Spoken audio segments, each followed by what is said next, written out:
I've gotten a great question from several people new to the concept of cultural maturity. I've described it as common sense, but I've also said it might be 20, 30, or 50 years before the importance of cultural maturity's changes is broadly appreciated. The question, if in a way culturally mature perspective is obvious and essential, what makes it such a challenge? Tying together some of the pieces of the answer helps fill out understanding.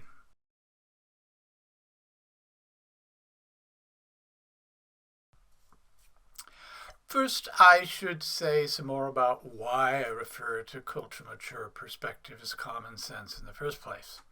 One reason is that culturally mature capacities are so obviously necessary to addressing essential questions before us as a species, many of them critical to whether the species is simply to survive.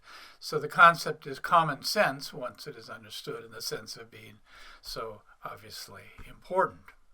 But there are a couple other more conceptual reasons. One is the fact that cultural maturity is a developmental notion.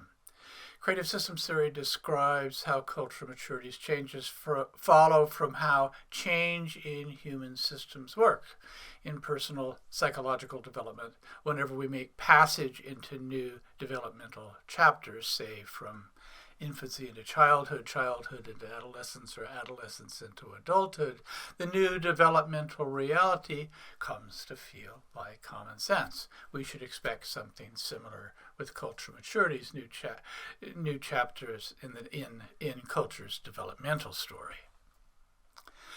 The other conceptual reason takes a bit more for us to fully grasp, but has for particular importance. It turns to where cultural maturity's specific developmental changes take us.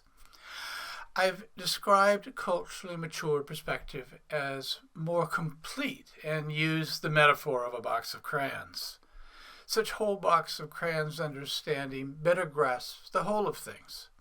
If cultural mature understanding better includes the whole of who we are and better addresses the whole of what we might want to consider, what we are doing simply is seeing more fully what is the case and has really always been the case.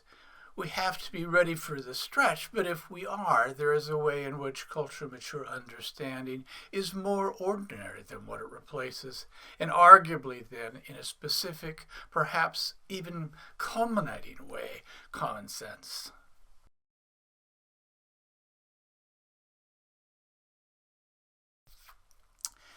Which brings us to the question of why culturally mature understanding can be such a challenge. I'll list a half dozen reasons. First, the most obvious reason is the simple fact that it's ahead of its time. We've seen this with previous episodes and how it challenges us to rethink morality, leadership, and love. Most people aren't to the place where cultural maturity's changes easily make sense. Number two, in addition, there is how, on multiple levels, culturally mature perspective requires new ways of thinking, and fundamentally new ways. As a start, it's important to appreciate that just addressing the future as it does is new. I've noted the fact that while we have all had classes on the past, very few people have had classes on the future. This in spite of the fact that the future is what we will ultimately be responsible for. Certainly, looking to the future in this long-term sense is new. We are more used to thinking out at most to the next news cycle, election cycle, or business cycle. And if we do look at all long-term, as we've done, for example, with science fiction, our focus has most always been on technological advancement. Number three, more specifically, culturally mature perspective requires thinking in new ways in the sense of being systemic. One consequence is that culturally mature understanding is post-ideological. It's all the crayons in the box vantage calls into question more conventional beliefs of every sort, those equally of the political right and the political left, religion and atheism in equal measure, and also often the more simplistic beliefs of science. You can't get far toward culturally mature understanding without being willing to surrender past ideological assumptions. Number four, And there's another systemic implication. The fact that integrated meta-perspective draws on the whole of intelligence's multiple aspects highlights the deep nature of this more complete picture. Of particular importance, it means that, like it or not, most traditional academic thinking, with its emphasis on conclusions that we can rationally articulate and objectively measure, will tend to stop short. Drawing on the whole of intelligence multiplicity in our considerations is not something even the best of thinkers are used to doing. And number 5, the way that culturally mature understanding is so wholly interdisciplinary brings further emphasis to the newness of what it demands. One rightly asks whether culturally mature thought and the ideas of creative systems theory are best thought of as psychology, philosophy, history, political science, sociology, art, religion, cognitive science. Arguably, it is each of these things, and really no one in particular more than any of the others. They are about getting our minds around understanding as a whole. Number 6, one more. I made quick reference to the creative systems theory concept of transitional absurdity. In later episodes, we'll return for a closer look. We see transitional absurdities today manifesting with phenomena such as today's extreme social and political polarization, denial in the face of essential challenges such as climate change, and today's widespread addiction epidemic.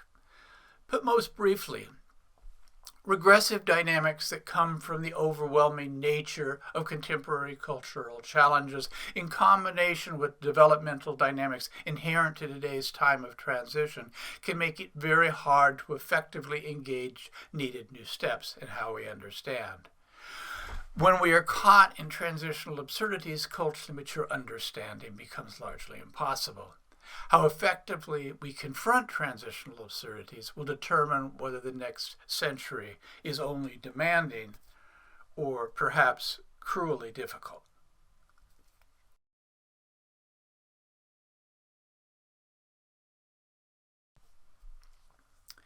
It's important to acknowledge that the leap that makes culturally mature thought demanding is not just hard for other people. It has also presented ongoing challenges to me and been a continual teacher. I often come back to frustrations I felt in first writing my major work on the topic, Cultural Maturity, a Guidebook for the Future. I thought I'd come up with the perfect way to communicate the topic for a broad audience. I would introduce it through laying out the various new capacities I've touched on in previous episodes. In trying to do so, however, I kept hitting my head against a wall. I think I could write something briefly, but I would end up with writing on for many pages, and I'd still not be satisfied. I'd not recognize the inherent catch-22 that I noted in a previous episode.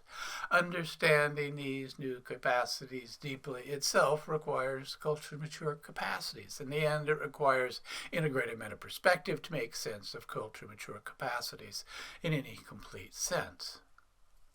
It's important to appreciate that culturally mature understanding is ultimately common sense. But it is just as important to appreciate that culturally mature changes ask of a lot of us to make sense of, and a lot more if we are to effectively make those changes manifest. Hopefully it has become clear through these episodes that the effort is well worth it, and indeed that the effort is inescapably important.